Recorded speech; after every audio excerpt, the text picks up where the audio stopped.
Yo, what's up mga kabutingting? Magandang umaga sa ating lahat mga kabutingting.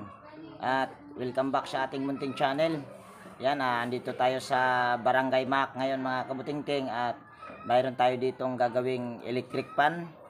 Electric pan lang. At mayroon din silang washing machine na papatignan mamaya pag magawa ito. So, bago ko nga pala ito umpisahan mga kabutingting ay disclaimer lang.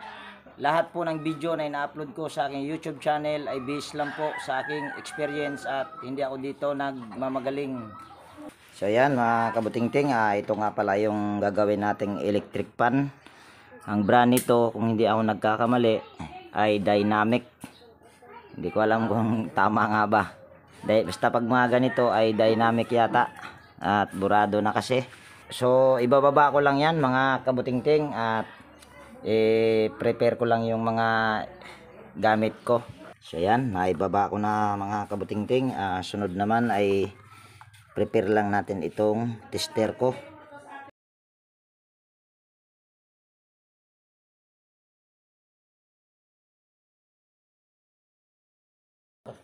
So yan, i-on lang natin ito i-on lang natin. Sunod naman ay i-select natin sa all. Sabi nga ni Sir Teletech Chair ay yun pala ang ibig sabihin yan, yung all open line. Mamaya na pala, switch muna natin ito sa number 1. Yan, naka-switch na. Pwede kahit nakaganyan na lang pala, pwede naman. So yan. Sunod, pwede na natin itong i-tester.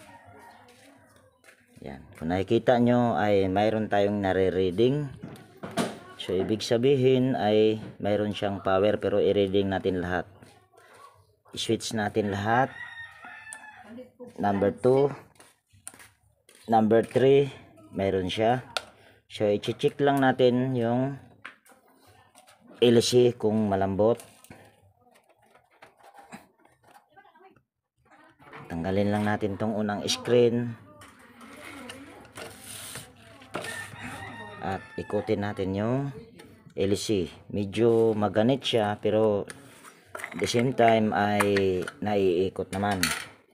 So ito medyo maganit nga talaga. Yan o. Halos hindi maikot. Pero pag may LC, syempre dahil may pwersa siya, pag ikutin mo yung LC, iikot talaga siya. Sunod naman, tanggalin lang natin dahil mayroon tong reading sa tester natin ay tanggalin lang natin ito. Dahil ito ay nag-stack up. Sunod, tanggalin lang natin itong 4 na tornilyo or yung mga tornilyo sa cover sa motor. Kailangan lang nating baklasin lahat.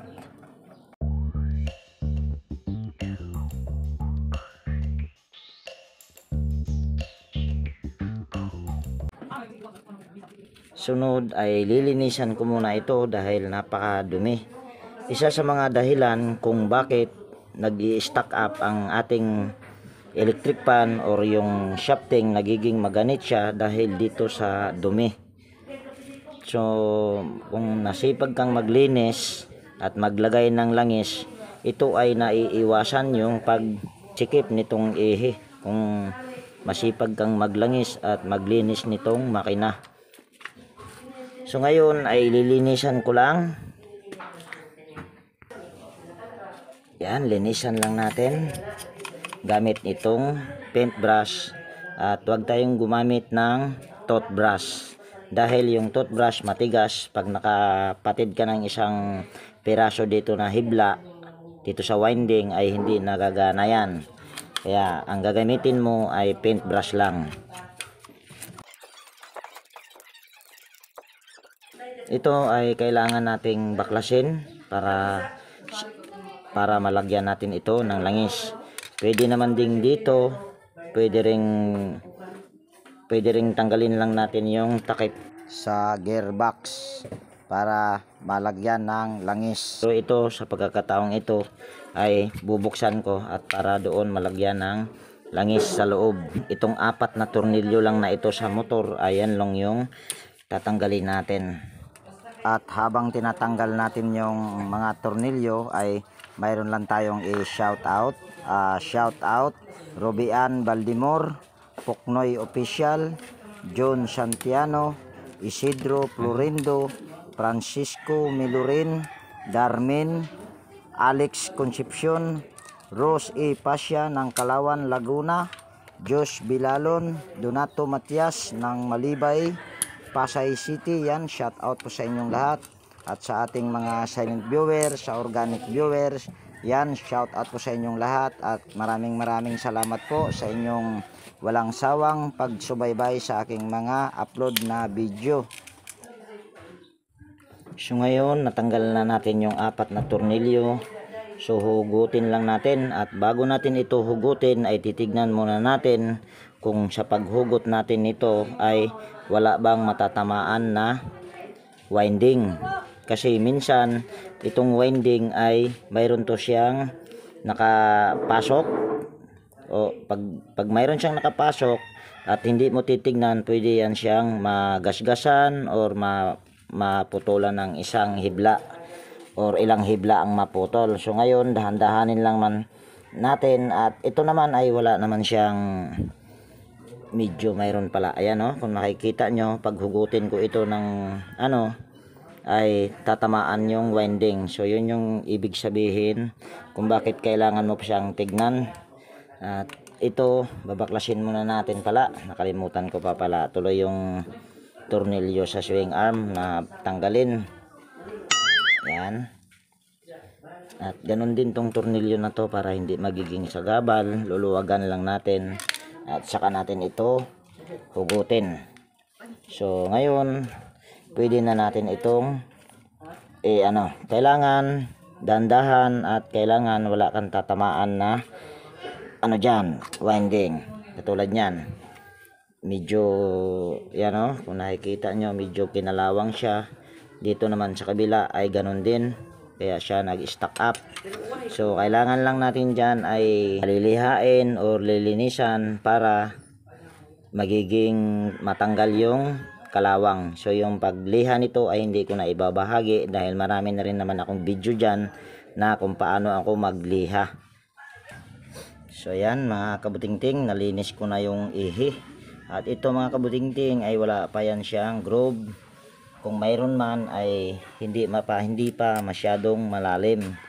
So ibabalik lang natin itong mga spacer nya. So yan, nabalik na natin. Sunod naman natin gawin ay lilinisan lang natin itong bushing. At nasilip ko na itong bushing mga kabutingting, kung pwede naman ding ulitin. Yan, ito ay wala pang tama. Ganon din tong isa.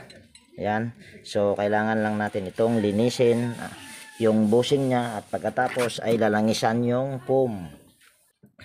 Yan, ito yung gamitin natin sa paglilinis. Yan, kuha ka lang ng basahan. Kung may langis ka ay lalangisan mo lang ito. Yan, at saka mo ito linis dito sa bushing para matanggal yung mga kalawang. Yan, yan kalawang kaya siya nag-stack up. So yan, ganon din yung isa. Yan, ganon din to. So yan, ganyan.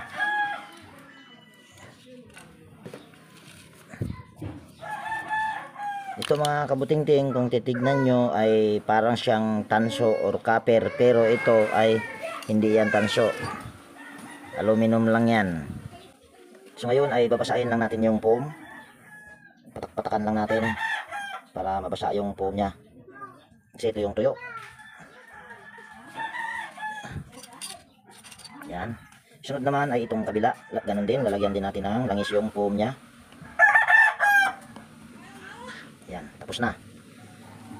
At sunod, assemble na natin ito. Lagyan lang natin ng langis yung ihi, magkabilaan, bago natin ito isalpak.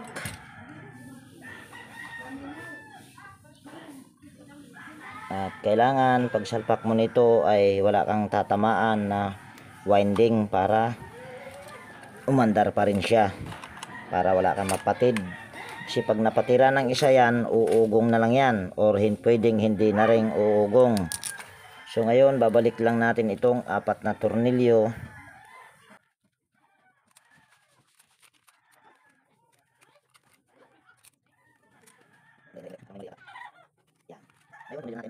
Yan, at habang hinihigpitan natin yung mga tornilyo ay mayroon lang tayong shout out. Shout out Andy Rabino TV Tik, Horseshoe TV, Bullet Train Channel, Farmer Boy, JW Jingward TV, Naanatanan TV, Edwin Sagayno Mix Vlog, Mayeng Tech PH Official, Jimenez Iba in Vlog. Yan, shout out po sa inyong lahat. Maraming salamat po sa inyong suporta. So ayan na. At napakalambot na mga kabuting-ting, oh. Napakalambot na yan.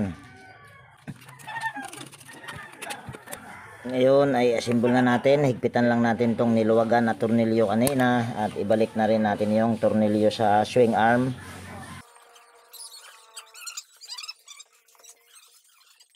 Yan. Sunod, balik na natin itong C-clip or yung stopper niya sa hélice. Ngayon naman ay babalik na natin ito dahil nilinis ko na ito. Ganon din yung mga screen at ganon din yung takip sa motor. At hindi ko na nga lang ipinakita sa inyo para mabilis lang.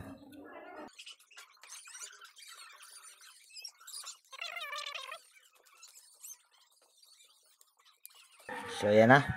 So ngayon ay paandarin natin at paandarin natin ito na itataas natin yung pinion para hindi siya mag-swing at pakinggan nyo kung mayroon ba siyang tunog.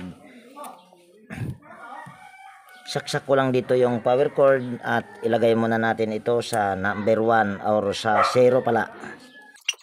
Yan, nakasaksak na dito yung power cord. So ngayon pwede na natin itong pihitin. At kung nakikita nyo ay gumagana na. Ayan, oh. Yan, pwede naman yung pwede nyo tignan yan yung lock na kung umiikot ba. So ito ay number 1 pa lang pero napakabilis pa nito. Hindi yan hula-hula, ha. So assemble na natin. At gaya nga ng sinabi ko kanina, ito ay nilinis ko na. At hindi ko na lang masyadong ipinakita sa inyo para umiksi lang yung video natin.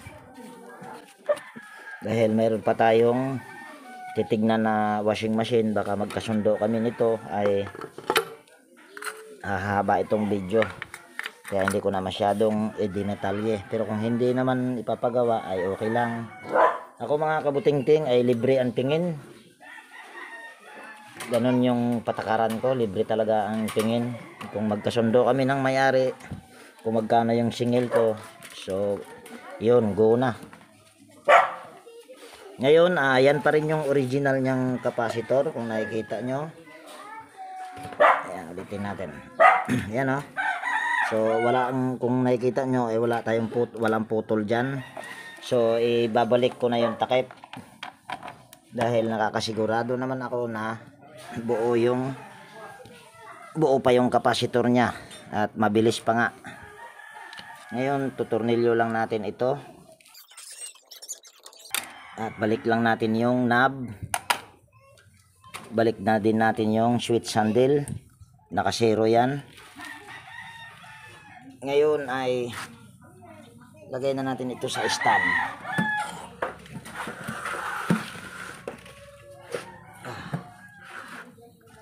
So ayan, nasa stand na. At ito ay walang tornilyo pero okay lang yan. Masikip naman. So ngayon tatry natin ulit kung okay na ba siya. Switch ko lang dito yung switch sa number 1. Yan, oh, andar siya kaagad. So ang problema lang nitong electric fan na ito ay nag-stack up lang. So kung bakit siya nag-stack up, yun yung mga dahil sa dumi or walang hindi naglalagay ng langis. So ito ay okay na. Ma'am, okay na to, ma'am. Oh, ma'am. Ayan, ma'am, oh. So ito nga pala yung may-ari, mga kabutingting. Kaway-kaway naman po, ma'am. Okay na, ma'am? Yan, number 3 na pala yan, ma'am. Lagay natin sa number 1. Ay, yan yung 0, yan yung number 1. Tapat natin kay ma'am para mahanginan, para hindi malamukan. Okay na po, ma'am? Ma'am, kung hindi po, kung okay lang po bang malaman yung pangalan nyo po? Melissa. Sige, wag na yung apelyido, ma'am. Sige, sabihin mo na, ma'am. Melissa Destrisa. Melissa Destrisa daw, mga kabutingting. Yan, ma'am, shout out po sa inyo at saka maraming salamat po sa inyong tiwala, ma'am. So, proceed tayo sa washing nyo, ma'am. Sige. Bunutin na muna natin to, mga kabutingting, at magligpit muna ako ng gamit at pupunta tayo doon sa washing machine nila sa loob. So yan, mga kabutingting, pasok tayo dito sa tahanan nila ni Ma'am Melissa. Yan. Naka-video ka? Wa, ma'am, kuwanda na, sa nga ng pasumangil. So ito yung automatic na washing machine nila, mga kabutingting. So ayan nga, mga kabutingting, ay dito ay nag voice over na lang ako kasi hindi ko maano yung problema sa washing machine na ito, dahil yung pulsator nito ay napakatigas, kaya hindi ko na siya binusisi ng maigi. Tinignan ko yung motor niyan, napakatigas talaga at ibang klase ang motor niyan. Hindi pwede siyang i-convert sa manual, kaya nag voice over na lang ako dito para hindi na masyadong humaba itong video na ito. So ayan, mga kabutingting, dito ko natapusin yung video natin sa araw na ito. At yung automatic, mga kabutingting, ay pag hindi ko kaya ay tumatanggi talaga ako. Mahirap po yung magmarunong, baka mamaya lalo pa masira sa halip na gagana pa. So kung nagustuhan mo itong video na ito, mga kabutingting, pwede bang palike at pakishare na rin. At higit sa lahat, kung bago ka dito sa aking munting channel, ay pwede bang hilingin ko yung pag-subscribe mo at pindutin mo na rin yung bell notification dyan para ma-notify ka pag mayroon akong mga bagong i-upload na video. So yan, laging nag-iiwan sa inyo ng ingat tayo palagi at God bless po sa ating lahat, mga kabutingting.